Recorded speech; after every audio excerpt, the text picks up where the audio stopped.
What is their purpose? Bless you. Thank you. The lower motor neurons. Okay, so I'm going to put them together for you, right? Okay, so in the central nervous system, cell bodies that send motor myelinated signals out to the skeletal muscle. We call this somatic information. So that cell body we looked at in the histose section. It was found in the ventral horn of the spinal cord. So when you look at a spinal cord section, you see an image of a spinal cord and you see damage here. You know, this is your first piece of information, clinical, about the spinal cord. If I see something right here, I know what the problem is. Is it sensory or is it motor? Motor. It's motor. And is it motor in the sense of controlling lungs and heart? Or is it motor in the sense of controlling movement of my arms and chest muscles? It's the second one, right? So depending on where we are in the cord, that's going to be the real detail coming. We have to learn where these motor neurons go. This is where they are. Now, if we come out of this piece right here, the motor neuron cell body is here and its axon comes out here. Does the spinal nerve have somatic motor information in it? Yes. Does it have somatic sensory information in it? Yes. Now, this bracket right here is called the lateral horn. And these are most pronounced. You see that little bulge right there? That little bulging horn piece? These are most pronounced between T1 and L2.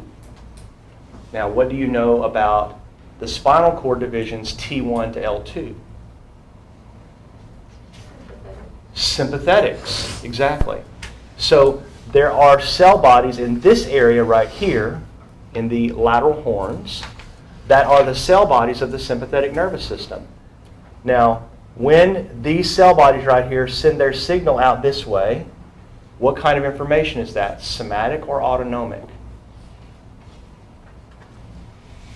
Okay, once again, this is T1 to L2. This is any one of those divisions. Thoracic 1, T1, T2 through T12, L1, L2, thoracic, lumbar division, sympathetics. Cell bodies are located here in the lateral horn. So if I get on board this motor neuron, it's a sympathetic motor neuron, and I follow the axon out, what kind of information is that? Somatic or autonomic? Autonomic. Sensory or motor? Motor. Autonomic motor information. So, does a spinal nerve contain somatic motor? Yes. Does it contain autonomic motor? Yes. Does it contain somatic sensory? Yes. Does it contain autonomic sensory? Yes. Okay, so what you're learning is, you said spinal nerve, you just said a mouthful. So we're going to need to separate out the bundles and the nerves to see which one is which to go, where we want to go. Are we going that way or are we going that way? The spinal nerve has it all there. Where does the division happen? If I'm going to split up the sensory and motor stuff, where does it happen? Right there. So all the sensory stuff goes dorsal. All the motor stuff is ventral. So a beautiful little organized system there for somatic and autonomic, sensory, and motor information pertaining to the spinal cord. Is that like the type of test questions we're going to have? Is that how the questions are going to be set up? Well, I'm not sure how to answer that. I'll give you some examples. I'll put you a practice test up online so you can see a bunch of old test questions. Okay. Practice some. All right. Now, let's talk about the somatic motor. This is where we're going to spend all our time for test 2. Let's talk about the somatic motor stuff. This is a section of the brain, and we'll do details on this later. We're not going to do all this right now. But I want to show it to you because this is the prototypical picture of brain that textbooks use to teach what brains do. Now, what you should notice when you look at this first is that I am looking at the outside of the brain. Y'all see that? I haven't cut the brain. I'm not looking inside it. I'm looking at the outside of it. So what we're really talking about when we put all these functional areas on the brain are groupings of neuronal cell bodies on the edge of the brain. So in the spinal cord, we notice that the groupings of cell bodies tend to be inside. But in the brain, the groupings of the cell bodies tend to be on the outside. So if you look at a section of brain, where will the gray matter be? Yes, we call it the cortex. Now, most of our brain, 83% of our brain, is part of a mass called the cerebrum. So we say we are cerebral creatures. The next biggest part is the cerebellum. But whenever we talk about functional things, we always start with the cerebrum. And students think to themselves, because you've seen it in movies, and I could give you a couple of examples of this, you would know what I'm talking about. The movie with John Travolta in it, and the name has escaped me. I should have looked this up before class. Where he has an injury, like gets struck with lightning or something, and then he starts to develop all these powers because his brain, he's using more of his brain. Do y'all know what movie I'm talking about? The Knowing? Yeah, I think that's the name of it. And he falls in love with this woman, but his brain is messed up, and he ends up dying, and she thinks she sees him in the trees at the end or whatever. It's weird. But there's this common misconception among people that we don't use very much of our brain to do things. And that's true.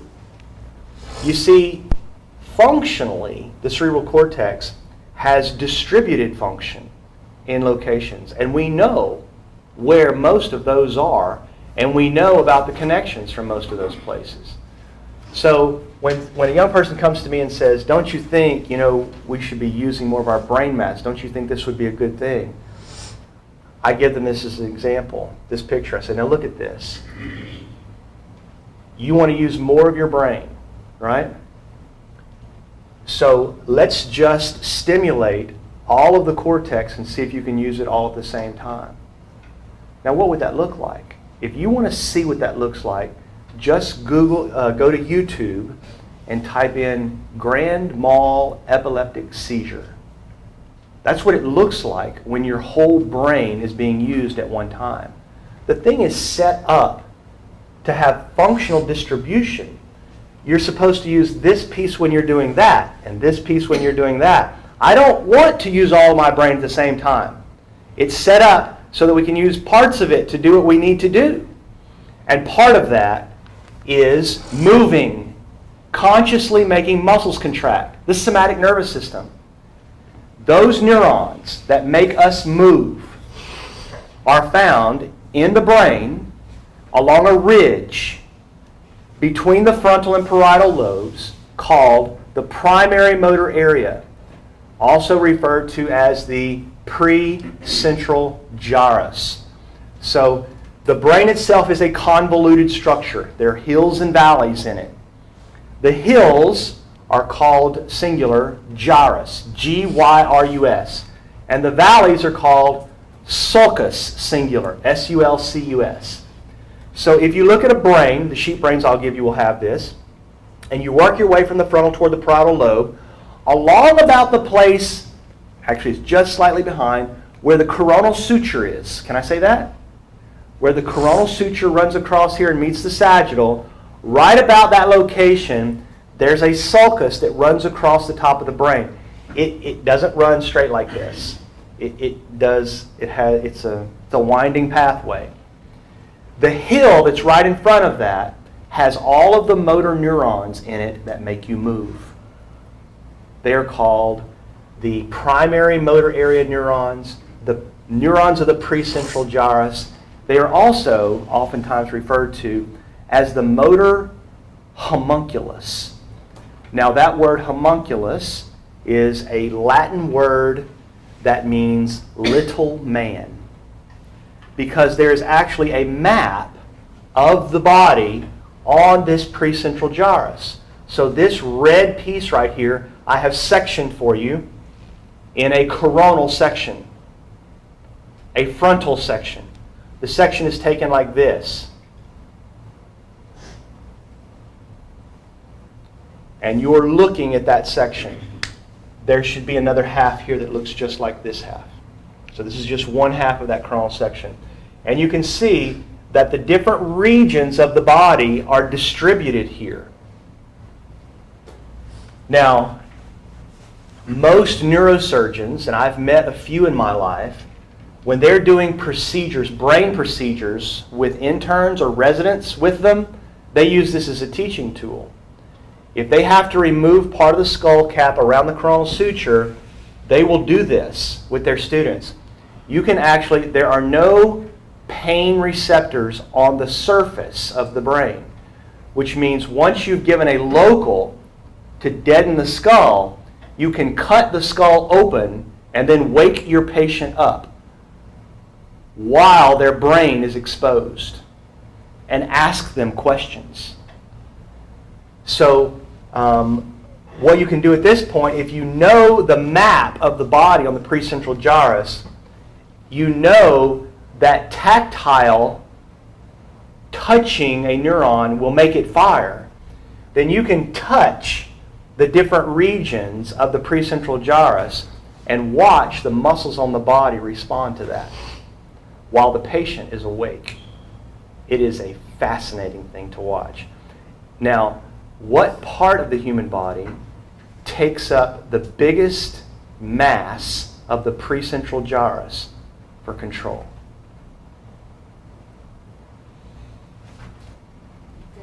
The face. Y'all see that? So these kinds of things in the nervous system fascinate me because I'm always looking for the handiwork of the designer, right? I'm corrupted. I got it, right? But this is fascinating to me, the distribution here of neuronal cell bodies that control seem to be, it's like somewhere in the quarter to 1/3 of the entire, of all the neurons in the precentral gyrus are operating this right here, as I express myself as a human being. I get the most information possible. So what's number 2?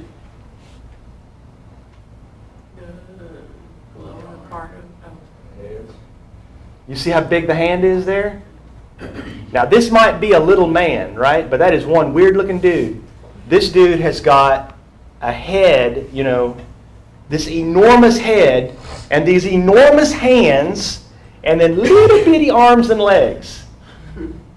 It is in fact a map of the body, but its distribution is not equal. Okay, so this is where we're going to start, in the precentral gyrus. Now, where does that information go? For the somatic motor information, we travel from the brain. That motor neuron in your brain is going to travel down to the lower motor neuron. Do you know where I am? Where is the lower motor neuron? If I want to make the muscle contract, the neuron of the precentral gyrus is going to give rise to an axon, a pyramidal cell. Give rise to an axon. It comes all the way through the brain. One cell. I'm not multiple cells, one cell. The neuron's here, and I'm traveling along that cell through my brain, down through my brain stem, to the spinal cord, to the lower motor neuron. Where is that? On the inside of the spinal cord? Yes, on the ventral side of the spinal cord. This is where the first synapse will be made. Now, if I want to control muscles up here, then I'm going to make synapses in the spinal cord up here. If I want to control, let's say I want to make the quadricep, the vastus medialis contract, I'm going to L2 to L4 in the lumbar divisions of the cord. What I'm telling you is a single, go to the picture, one neuron in the precentral gyrus has axons, thousands of them, that pass down the spinal cord to synapse with lower motor neurons all through the cord. giving off divisions, giving off synapses to those lower motor neurons. Some of the cells in my body are that long. Some of the cells, in these NBA basketball guys, are that long. One cell to make its first synapse. Now, once it makes that synapse, once the somatic motor neuron makes the synapse in the ventral horn, right, we've got to tidy all this up later, right? Where is that information in the spinal cord? If I looked at a spinal cord section, could I tell? Could I tell if it's a sensory problem they're having? Could I tell if it's a motor problem they're having? And could I predict what muscle is being affected by that? The answer is yes to those questions. So we'll learn the details of that in the cord. But once we get to the lower motor neuron, the signal now is going to leave the spinal cord. On which side? On the ventral side, right? No exceptions to that. In the ventral root. The lower motor neuron sends its signal out the ventral root, and then the axon becomes part of the spinal nerve, right? Okay, now, when we're controlling muscles, this is where we're going. When we're controlling muscles in the human body,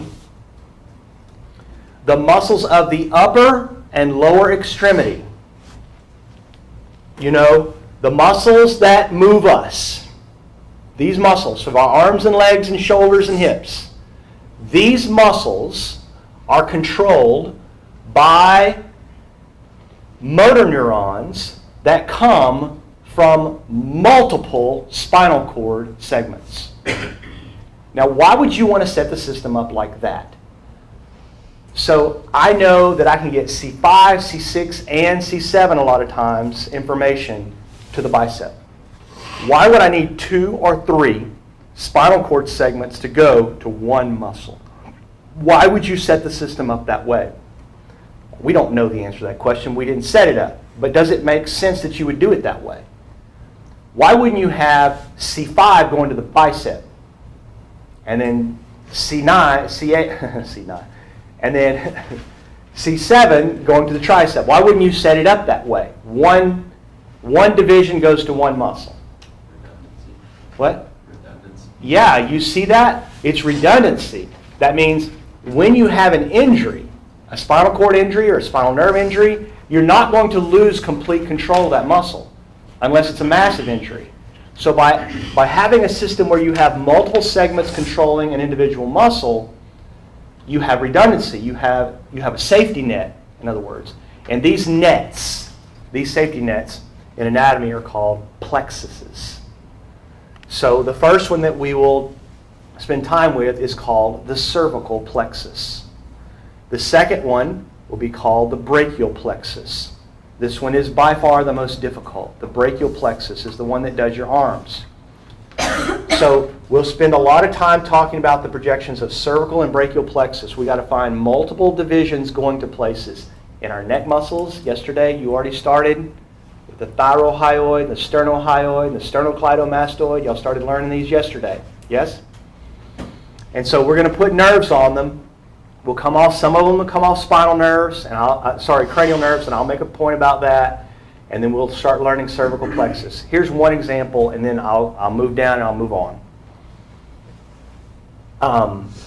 The diaphragm is a skeletal muscle, and it is controlled by a major nerve called the phrenic nerve. The phrenic nerve is formed by the union of 3 spinal cord ventral segments. 3, 4, and 5. So out come the ventral roots from 3, from 4, from 5, and they fuse together to form a single nerve that goes to your diaphragm, and that's why you breathe. So, we know this about breathing. If you interrupt the information from the brain stem, to C3, if you are not getting information to C3, if there is an interruption there in the cord between the brainstem and C3, you will not survive that injury because you will stop breathing. The only way to survive that injury is if you have a respirator on hand. and you will never breathe again. It's over. So later when I show you bones, I'm going to mention this and you'll know this is true because you've already learned it. There is a special articulation between the first cervical bone and the second one. The dens, or the odontoid process, fits in the fovea dentis of C1, right? Now, in your body, there's a ligament called a transverse ligament of the dens that holds the dens in that fovea dentis firmly. But and that's on the front of the bone, right? It's on the front side of the bone. So it's on the anterior portion of the cord. And that's very close to your brainstem. So in an injury where your head does this and then lurches backward like that, you put a lot of pressure on that dens in that fovea dentis. And if the transverse ligament ruptures and the dens pokes into the brainstem, it will sever or damage the information from the ventral areas of respiration to C3. And that is instant death. That is why we have headrests on the front seats of our vehicles. When I was a child, a lot of cars didn't have those. So if you ever have opportunity in your vehicle where you have a passenger and they're talking to someone in the back seat, and they want to take the headrest off because it's getting in the way of the conversation, you'll remember today's anatomy class, right? Do not. Because if for some reason you run into the back of somebody and their head does this and there's not a headrest there for it, you can disarticulate the dens and they will die without any other visible signs of injury on them. So that gets your attention. The cervical plexus, multiple spinal cord segments. You've got to get information here to these segments to get information to the muscles. The other two that we'll spend a lot of time with are the lumbar and sacral plexus. Now, in looking at this, you can see the plexus stuff is up high and down low. Cervical and brachial, and then lumbar and sacral. What about all the stuff in the middle? Well, I've got good news for you.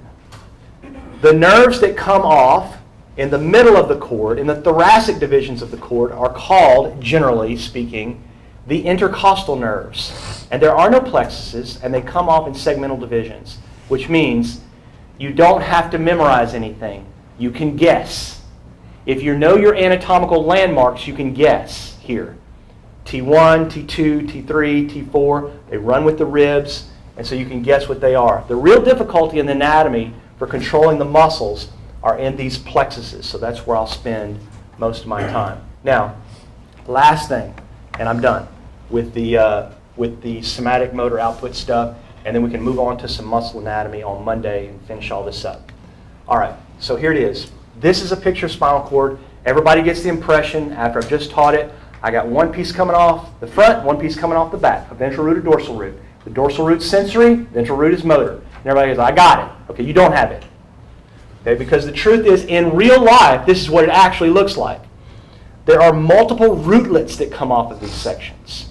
Okay, so learn ventral and dorsal as motor and sensory, but don't get the impression that each spinal segment has a single piece coming off of it. It's more complicated than that. There are multiple rootlets. All right, here's the second thing this picture points out.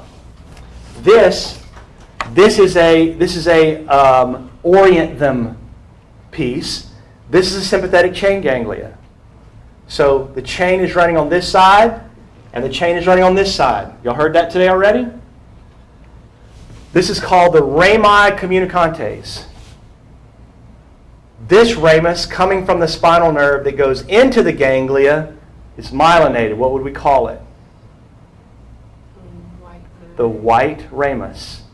This ramus that comes from the spinal ganglia back to the nerve is called the gray ramus. Right, so there's your connection right there with the sympathetic nervous system. We must be in the thoracic divisions of the cord. All right, and here's the next piece. As the spinal nerve comes through the intervertebral foramen, there's your transverse process right there, there's your dorsal root ganglion. As it comes through that intervertebral foramen, the spinal nerve gives rise to three major divisions. 2 of them we're going to talk about extensively, and 1 of them is going to dominate our conversation. All right, so this doesn't show all 3. One of them is a meningeal branch that comes back to the cord. That's the one we're not going to spend time, but it's at every division. The second division of the spinal nerve here is called the dorsal ramus. And the third one, the big one on this picture, is called the ventral ramus. Now here's the rule. The plexuses are ventral rami. The plexuses are ventral rami of spinal nerves. So wherever I'm going to these muscles, from the neck right down through the chest and arms all the way down, when I go to a plexus and I start teaching you spinal cord divisions, you got to remember this. These are all the ventral rami of spinal nerves.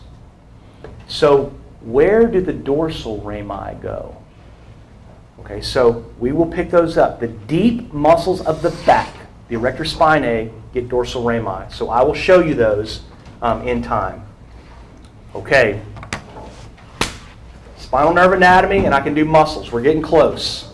On Monday, we're going to get close. We will have plenty of time on Wednesday to do review. So you guys are picking stuff up. You're learning. You got questions. Wednesday, most of the class period on Wednesday will be set aside. You come in here, ask me anything you want to ask me. I'm going to put a bunch of old test questions up for you to practice on Monday. So y'all go through those Monday and Tuesday as you're learning. You come in here Wednesday and you ask these questions. I saw this picture on such and such. Is that going to be on the test? These are questions we need to ask. We need to answer. Right?